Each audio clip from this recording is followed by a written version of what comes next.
now. It's exacerbated by politicians and IRA managers and everybody else. Be afraid. Don't take risks. Don't be stupid like everybody else is, but you're not. Don't do that. Believe in us, they say. Wow, that's contradictory to the gospel. Mennonite Mission Network is an organization that invites you to take those risks, not prevents you from it. It's an amazing thing. There's still that part of the church that believes that the world is unstable, risky stuff, but you go there because Jesus invites us to. He went there and wants to take us along. Launching, learning, letting go, embracing. Let's do learning. I'll do one little piece on this and one little piece on living. Learning by following Jesus into the world. The best place to learn about this story is by participation in it. You can read this, memorize it, draw nuggets of wisdom, values and stuff. Wonderful. But you don't understand in the same way unless you participate in it. Followers of Jesus know Jesus in a way that's different from non-followers of Jesus. There's not the same thing. So non-followers of Jesus, how can you believe in Jesus that doesn't guarantee anything and that, promises you all this stuff and you still suffer like the rest of us? How can you believe in that Jesus? Why doesn't he just fix things? You don't know Jesus the way I do. The life with Jesus is the quality of living in this broken world that you don't have. You can't understand that unless you follow him. Hans Denk said that. No one can know Jesus unless one follow him in life. I didn't come up with that. So that's how we learn. How?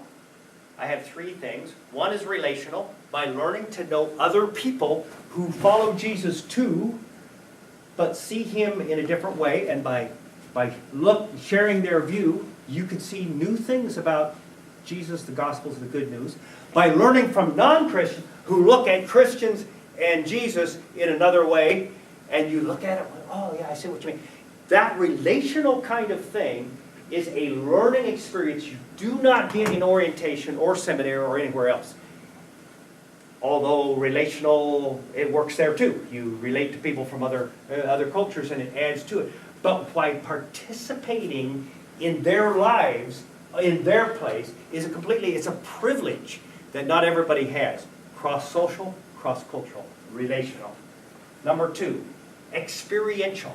When you go through life with its ups and downs, at home you have a network of support that takes some of the edge off or kind of carries you socially through the experience, both good and bad. You share the good, you share the bad.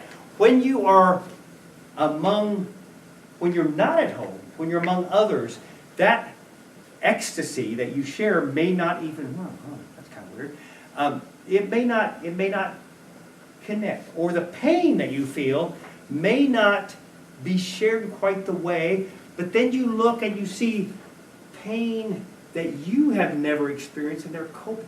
And somehow your own downs and ups become enriched. And so you're learning to weep with those who weep and laugh with those who laugh. And that is a privilege that is otherwise not attainable in your close circle of predictable friends who you know what their response will be. You don't know what their response. You tell a joke and everybody looks around it. You don't know necessarily what to expect from people or things in that. And finally, adding academic. And here's where I want to promote the possibility of taking a course that everybody's in online from me called Cross-Cultural Discipleship that takes these themes and explores them in depth in your assignment. It's undergraduate, 4 credit, graduate 4 credit, and I will put the information out as soon as I'm done with this, how to sign up for it. And with the arrangement we have with Network and a grant deal, it doesn't cost you anything. The tuition is free or somehow managed within your budget, and it's valuable credit. That part aside, that's a good thing. But the other thing is it puts you in a conversation where you can reflect and rethink and do theology or personal growth kinds of stuff with each other, because everybody who does this is in some kind of an assignment in some part of the world. So it's a cohort of people who are going through the same thing. And I stand back there and give you some things to read, some questions, and you engage that way. It's not really time consuming because your assignment itself is part of the learning. That's the experiential and relational side is 2/3 of the learning piece. This one enhances that and tries to maximize the benefits of your being assigned. So talk to me. I'll put the stuff out so you can see how it works, how to sign up and everything. And we've done this now for like 6-8 years. Network people have not always done it, but I often for. So that's the other piece. And Paul is a good example of that as well, because he interacts with his theology and learning. Finally, and I want to end on this, is living. And that's the features of responding to launch lifelong learning, maximum living. Living like Jesus in the world. And that means living in commitment and confidence. Whoa! The world is like the sea, but you don't have to let the wind direction tell you where to go. You don't have to let the storms keep you at home. We can go into that world with confidence and joy because we're not afraid.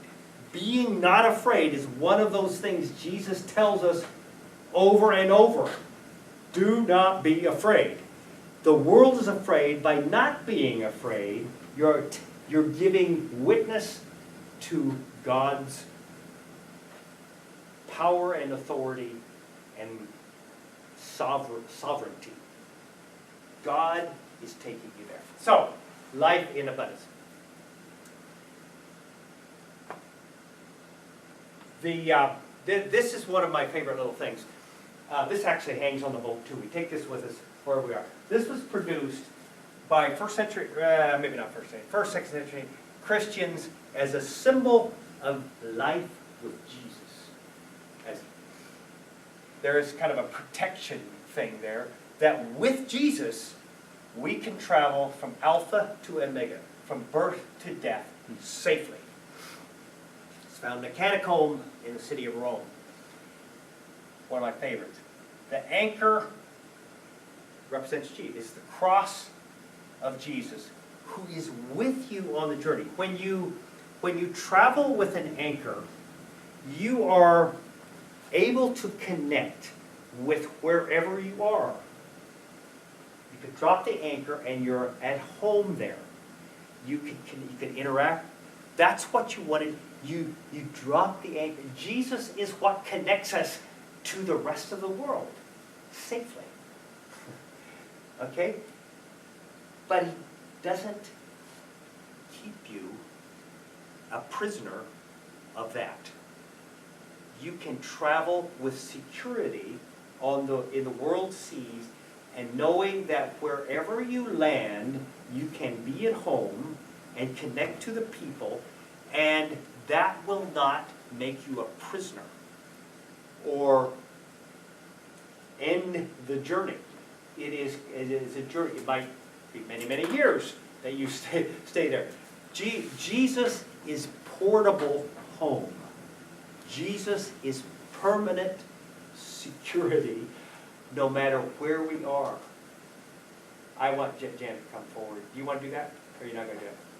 I don't know. Okay. I brought Janet here just for the following. Could you stand up? Yeah.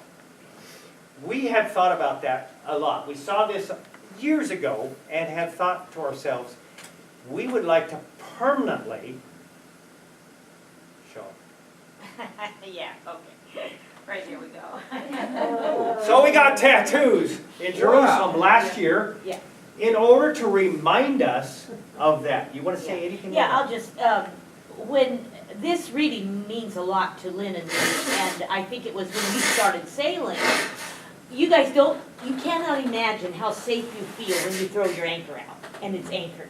We can be in a little cove, close to a village, we can be out in a remote place, we can be in a really fancy area, and we are safe, and it's home, because we are at home there. Our boat, we feel at home, and we're connected with wherever we go. So that has really meant a lot to me, because as you can tell, Lynn and I do travel a lot, and we travel, I mean, like with 30 students.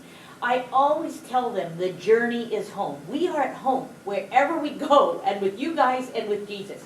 And so this symbol really does mean a lot to me. And they were just so thrilled when we finally got this tattoo. We'd been thinking about it, but along the way, you know, you see these sleazy tattoo carters, and I wasn't ready to do it. But this really was special this year in Jerusalem, because we did find a place. An Egyptian family for 300 years in Jerusalem. They had come from Egypt 300 years ago, their family, and they started doing tattoos for pilgrims. Because, you know, Egyptians, Christians get a tattoo on the inside of their right hand. yeah, with it's just a cross.